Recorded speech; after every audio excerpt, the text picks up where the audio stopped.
Presidente, nobres colegas, eu não pude falar numa parte na sua fala, presidente, na hora que estava ocupando o grande expediente, mas gostaria de reverberar principalmente a questão, né, que levantaste sobre a destinação do imposto de renda.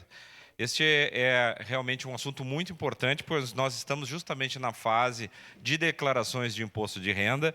e o prazo termina no final do mês de maio, né, ainda temos tempos para fazer as nossas declarações, mas é importante a gente dizer que são milhões de reais que ficam no município, que ficam em Caxias do Sul. E é importante porque as pessoas fazem as suas declarações, mas também seria importante a gente fazer uma campanha não só para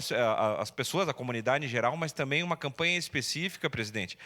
aos contadores, a todos os órgãos, porque muitas empresas, muitas pessoas fazem também essa destinação e quem faz as declarações são os contadores. Então, que nós possamos reverberar isso, fazer esta campanha com a comunidade, mas que seja dirigido também aos contadores para que instruam as pessoas a fazer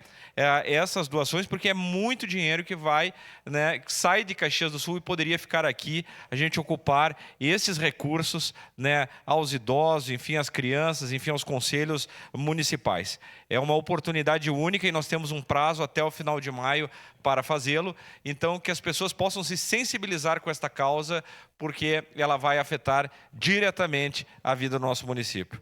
Pediria o apoio da comunidade caxiense, no momento das suas declarações, destinem esses recursos, não custa nada, é simplesmente no momento da declaração fazer essa destinação desses impostos. Consulte o seu contador também, né, e peça informações caso tenha dúvidas, mas não deixe de fazer essa destinação. Era isso. Muito obrigado.